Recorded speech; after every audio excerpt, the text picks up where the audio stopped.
ഗിരിജ ഉണ്ണി. വരൂ, അടുത്തതായിട്ട് മത്സരിക്കാൻ ഗിരിജ ഉണ്ണിക്കാണ് ഭാഗ്യം കിട്ടിയിരിക്കുന്നത്. വരൂ ഗിരിജ. നമസ്കാരം, സ്വാഗതം. അപ്പോ ഗിരിജ വീട്ടമ്മയാണോ, വർക്ക് ചെയ്യുന്നുണ്ടോ? ഞാനൊരു ബ്യൂട്ടീഷ്യനാണ് മാം. എന്നെ പോലെയുള്ള ബ്യൂട്ടികൾക്ക് എന്തെങ്കിലും ബ്യൂട്ടി അല്ലെ, അതല്ലേ നമ്മൾ ആദ്യം ചോദിക്കുന്നത്. ഇങ്ങനെയുള്ള ബ്യൂട്ടികൾക്കായിട്ട് എന്തെങ്കിലും ബ്യൂട്ടി ഇതൊക്കെ ഉണ്ടെന്നുള്ളത് ഉണ്ടോ? ഞാൻ പറഞ്ഞു തരുന്നുണ്ടോ? പറഞ്ഞുതരാം. പിന്നെ രഹസ്യമായിട്ട് അതെ, എല്ലാം കേൾക്കണ്ട, കാരണം ഇവരൊക്കെ ഓൾറെഡി സുന്ദരികളാണ്. നമ്മൾ ആ കോമ്പറ്റീഷൻ സമ്മതിക്കില്ല. അതെ അതെ. അപ്പൊ നമുക്ക് രണ്ടുപേർക്ക് മാത്രമായിട്ട് പ്രോഗ്രാം കഴിഞ്ഞിട്ട് കേട്ടോ. തീർച്ചയായും. പിന്നെ എന്തൊക്കെയാ ഹോബീസ്? പാട്ട് പാടും. പാട്ട് പാടും, ഡാൻസ് ചെയ്യും. ഡാൻസ് ചെയ്യും. ആഹാ, പാടി ഡാൻസ് ചെയ്യാൻ ഏത് പാട്ടാ ഇഷ്ടം കൂടുതൽ? ഏത് പാട്ട് കൊടുത്താലും അതനുസരിച്ച്. ആണോ? ഏത് പാട്ടാ? ലജ്ജാവതിയെ അതിനൊക്കെ ഡാൻസ് ചെയ്യും. പിന്നെ കരളേ അതിന് പാടും. എല്ലാത്തിനും ഡാൻസ് ചെയ്യൂ. പഠിച്ചിട്ടുണ്ട്. പഠിച്ചിട്ടുണ്ടോ? ക്ലാസിക്കലും സിനിമാറ്റിക്കും പഠിച്ചിട്ടുണ്ട്. ഒരു വലിയ ഭാഗ്യമാണല്ലോ. ഇപ്പൊ നമുക്ക് വേണ്ടി എന്തായിരിക്കും? ഞാൻ സ്കൂളിൽ പഠിക്കുന്ന സമയത്ത് മോണോക്ടെല്ലാം ചെയ്യാറുണ്ടായിരുന്നു. ഏത് സ്കൂളിലാണ് പഠിച്ചേ? Koyilandy girls high school. അപ്പൊ ക്ലാസ്മേറ്റ്സ് ആയിട്ടുള്ള പലരും പ്രോഗ്രാം കാണുന്നുണ്ടാവും. പഴയ മിടുക്കിയെ ഡാൻസും മോണോക്ട് ഒക്കെ ചെയ്യുന്ന മിടുക്കിയുടെ പ്രോഗ്രാം കാണുന്നുണ്ടായിരിക്കും. അതാ ഈ ഒരു പ്രോഗ്രാമിന്റെ ഒരു വലിയ സന്തോഷം അതാണ്. കാരണം കുറച്ച് വർഷങ്ങൾക്ക് ശേഷം നമ്മുടെ കൂട്ടുകാരും അവരും ഒക്കെ കാണുമ്പോൾ ഭയങ്കര സന്തോഷമായിരിക്കുമല്ലോ അല്ലേ? നമ്മുടെ ചെറിയ ചെറിയ കഴിവുകൾ പ്രകടിപ്പിക്കാൻ കിട്ടുന്ന ഒരു സദസ്സ്. തീർച്ചയായും. അപ്പൊ മോണോക്ട് ആണോ ചെയ്യാൻ പോകുന്നത്? ശരി, ഓക്കെ. ഇപ്പം ഒരു ഡയറക്ടർ 3 പേരെ എങ്ങനെ അഭിനയിക്കുന്നുള്ളത് കാണിക്കാൻ വേണ്ടിയിട്ട് അവരുടെ പ്രകടനത്തെ കാണിക്കാൻ വേണ്ടി പറയാണ്. ഒരു ഹസ്ബൻഡ്, ഒരു വൈഫ്, ഒരു ഡോക്ടർ. ലക്ഷ്മി, ലക്ഷ്മി. എന്താ ചേട്ടാ? എനിക്ക് വേദനയാവുന്നു ചേട്ടാ, ഞാൻ ഡോക്ടറെ വിളിക്കട്ടെ? Cut cut cut. എന്താ ഇത്? കുറച്ച് താളബോധത്തോടെ ചെയ്യൂ. ഓക്കെ, ശരി. ലക്ഷ്മി, ലക്ഷ്മി, ലക്ഷ്മി. എന്താ ചേട്ടാ, എന്താ ചേട്ടാ? നെഞ്ഞുവേദനയാവുന്നു, നെഞ്ഞുവേദനയാവുന്നു. അങ്ങനെയാണോ? ഞാൻ ഡോക്ടറെ വിളിക്കട്ടെ?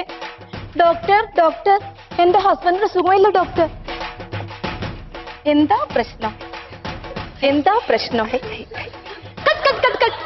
കുറച്ച് പ്ലസന്റായി, കുറച്ച് പുഞ്ചിരിയോടെ ചെയ്യൂ. ഓക്കെ.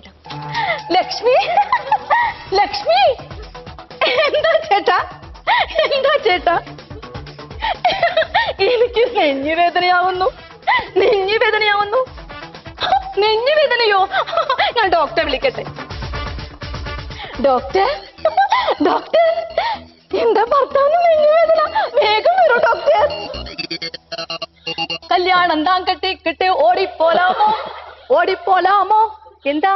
ഓ ഓ നോ പൾസ്. ആള് പോയി. ആള് പോയോ? ആള് പോയോ? Cut cut cut cut. അയ്യോ, ഇവരെ കൊണ്ട് എനിക്ക് സിനിമ എടുക്കാനേ പറ്റില്ലേ. Very good. ആള് പോയതിന്റെ എക്സ്പ്രഷൻ. ആള് പോയോ? ആള് പോയി. അപ്പൊ ഡോക്ടർ വരുന്നതിന്റെ കല്യാണം എന്നാ കട്ടിക്കിട്ടി. ആള് പോവും. ഈ ഡോക്ടർ നോക്കിയാൽ ഈ ആള് വടിയാവും. പിന്നെ കല്യാണം കട്ടിക്കിട്ടോ കട്ടിക്കാമലോ ഇവളെ കൊണ്ട് ഓടിപ്പോവാന്നുള്ള അതല്ലേ ഡോക്ടർ ചെയ്യുക. എന്തായാലും മിടുക്കി കേട്ടോ. ഇപ്പോ വീട്ടമ്മയതിനു ശേഷം, മക്കളൊക്കെ അതിനു ശേഷം ഇത്രയും സ്മാർട്ടായിട്ട് ചെയ്യുന്നെങ്കിൽ നിങ്ങളുടെ സ്കൂൾ ടൈമിൽ, കോളേജ് ടൈമിൽ എത്ര സ്മാർട്ട് ആയിരുന്നാണോ നമുക്ക് ഊഹിക്കാൻ പറ്റും. All the best. മത്സരത്തിലേക്ക് പോവാം.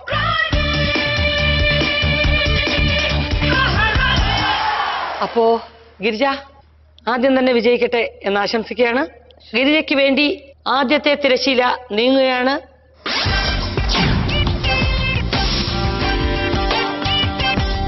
ഏത് അക്ഷരമാണ് ഏറ്റവും ഇഷ്ടമുള്ളതെന്ന് വെച്ച് കഴിഞ്ഞാൽ ആ അക്ഷരം പറയുക. 60 സെക്കൻഡ് സമയത്തിനുള്ളിൽ ഉത്തരം പറഞ്ഞാൽ 5 പവനാണ് സമ്മാനം. ഞാൻ ആദ്യം എം പറയാം. എം എന്ന് പറയുന്ന ഒരു മെറ്റാലിക്, ഒരു മെർക്കുറിയുടെ വൈബ്രേഷൻ ഉള്ള ഒരു നമ്പർ അല്ലേ? ഓപ്പൺ. എം.